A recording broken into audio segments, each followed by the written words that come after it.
I want to bring in One America's Alex Salvi. Well, I think it's important to differentiate these two candidates and really explain who they are in the state of Texas. We have some breaking news this hour as Arizona Senator John McCain has passed away at the age of 81 years old. We just got done listening to Republican gubernatorial candidate John Cox address the GOP convention here in San Diego. What issues are they focused on?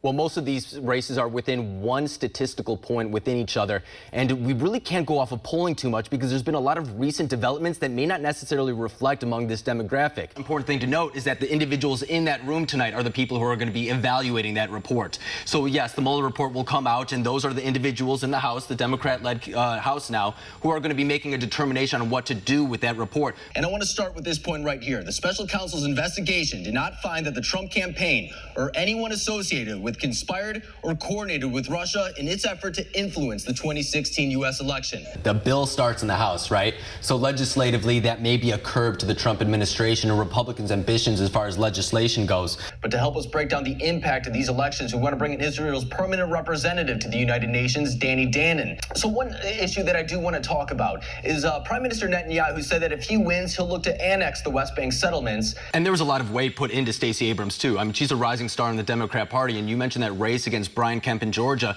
She did lose, but she got the most votes of any Democrat candidate ever in Georgia history. And if you look at other topics, too, tax cuts, 51-49, the failed Obamacare repeal, the skinny repeal, 51-49. So these are all within 2 votes going either way. Good evening, and thank you for joining us here at One America News. I'm Alex Salvi, and we start off this hour with breaking news coming out of the nation's capital as reports reveal the Department of Homeland Security Secretary Kirstjen Nielsen is resigning. That would corroborate other reporting, too. Rod Rosenstein said that he'll step down around the same time where William Barr is confirmed, and that would be around that same time. In our cover story tonight, Deputy Attorney General Rod Rosenstein, the controversial figure who played a pivotal role in the special counsel investigation, is now on his way out. Joining me now from Washington, D.C., RNC spokesperson Liz Harrington. Liz, thank you very much for joining us this evening. So this has been a big issue ever since the beginning of the year, really. When it comes to the Republican Party, what is the Republican Party's official stance on abortion? Is there, I mean, this is very much so a moral and an ethical issue, but in order to make legislation and policy, sometimes you do have to put quantifiable numbers on it. You see the bills in New York and Virginia that are very much so pro-abortion, and then you see other bills, such as in Georgia. You see a heartbeat bill making its way through the state legislature. Is this becoming a more polarized issue than it even has been in the past? In our cover story tonight, the House Judiciary Committee convened this morning, but the witness chair was empty as Attorney General William Barr decided not to attend.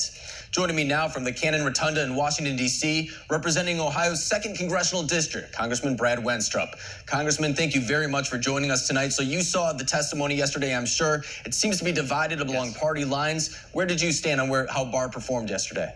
But I do want to shift gears. You mentioned that you're in the military. Sure. And so the situation in Venezuela right now is reaching a tipping point. It's really becoming a very dire situation for not only the people of Venezuela, but whoever leads that country as well. So what is your take on what's going on in that country right now, and what action can the U.S. take to alleviate some of the pressure being faced by Juan Guaido and his movement? In a lot of ways, this was a presidential election we never had. We saw President Barack Obama campaigning for his candidates, President Trump campaigning for his candidates, but a lot of this election was a referendum on either President Trump's policies or President Barack Obama's policies. Right. Joining me now from Washington, D.C., Chief White House Correspondent for One America News, Emerald Robinson. Emerald, thank you very much for joining us. So we are now moving forward. Attorney General Barr did not appear for his testimony today, but he did appear yesterday, and the White House seemed to be pretty pleased with his performance. What are you hearing about the White House's response? There's deportees in the airport right now who have been detained. They're asking for their release. Fox News announced today that it will host a town hall with 2020 Democrat presidential candidate Pete Buttigieg. Now more than ever, news outlets want to be first to a story or be what's trending on social media. The Trump administration is using a national emergency declaration in order to obtain an additional $8 billion in funds from other departments. And this may be the halftime show that everyone didn't get on Sunday that they complained about so much. This was the better one. So I think you don't have a tank top on, do you? No, and you know what? Everyone left their shirt on, too. Thank God. But no, but good news for everyone right there. So a lot could still happen over the span of the next 2 years.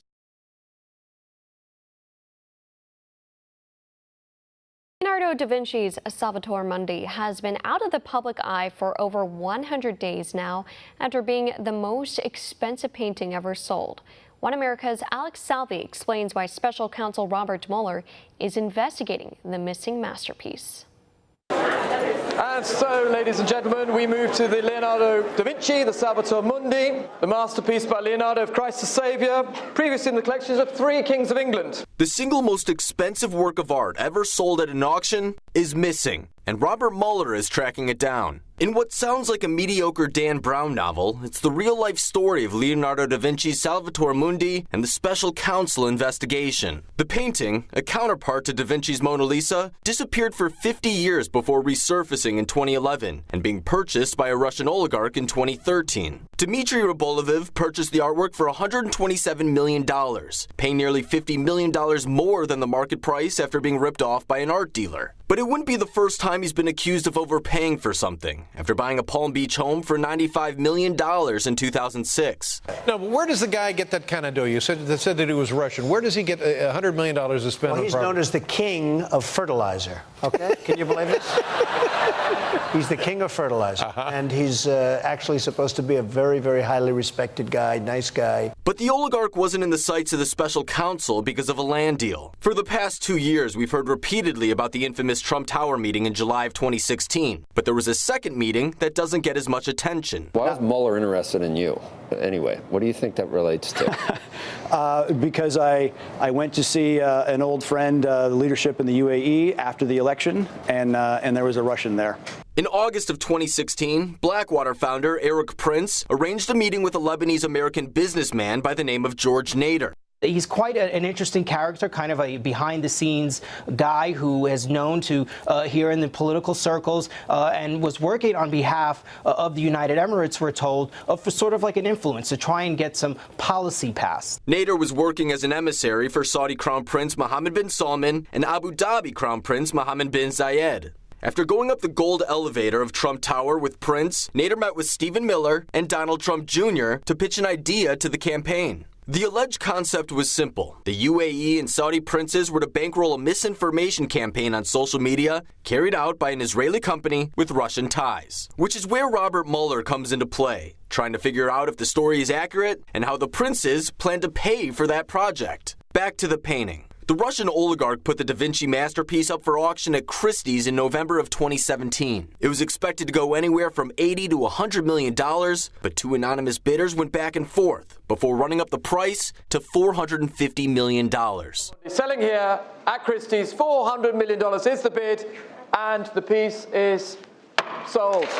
The 2 bidders for the artwork were Saudi Crown Prince Mohammed bin Salman and Abu Dhabi Crown Prince Mohammed bin Zayed. At least, that's what the special counsel is investigating. But the problem is, the whereabouts of the painting remain unknown, and it hasn't been seen for 100 days. Further, Donald Trump Jr. has said under oath he never accepted the offer at Trump Tower, and like the painting, he's being framed. Is it so unlikely 2 of the handful of people in the world who could afford a $450 million painting were merely bidding for the artwork? We may never know, as the special counsel investigation expands from the U.S. to Russia and evidently all around the globe.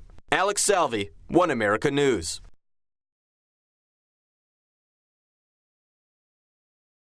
The world is wondering what happened to the missing Washington Post columnist and why he would be a target of the Saudi government. One America's Alex Salvi takes a look at Jamal Khashoggi's ties to the royal family.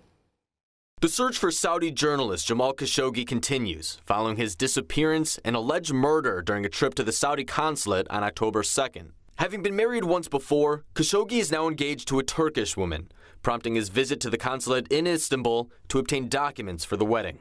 Despite never being seen leaving the consulate, the Saudi crown prince has denied any involvement. All I can do is report what he told me, and he told me in a very firm way that they had no knowledge of it. It sounded to me like maybe these could have been rogue killers. Despite the multinational effort, questions remain as to who Jamal Khashoggi is and why he was allegedly murdered. Khashoggi was raised in Saudi Arabia with his family, where he attended school until college when he moved to the United States. In 1982, Khashoggi graduated from Indiana State University, receiving a bachelor's degree in business administration. He then took a job at a prominent Saudi newspaper, making his mark by interviewing Osama bin Laden when the Mujahideen was waging war against the Soviet Union.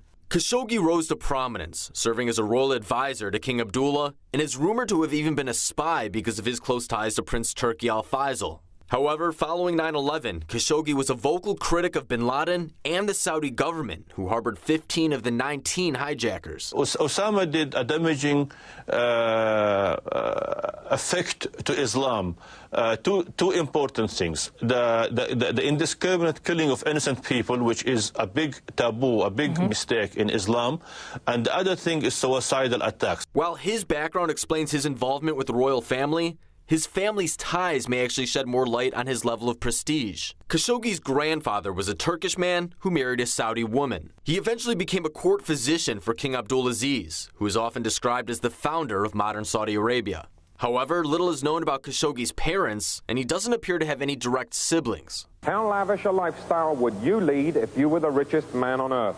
In this world-exclusive edition of Lifestyles, we'll explore the fabulous private domains of Adnan Khashoggi. Of the many high-profile members of the Khashoggi family, the most notable may be Jamal's uncle, Adnan, who made billions off Saudi arms deals. Spending $250,000 a day on his luxurious lifestyle, Adnan became a larger-than-life star, surrounding himself with other glamorous names and even selling a yacht to President Trump for $200 million back in 1988.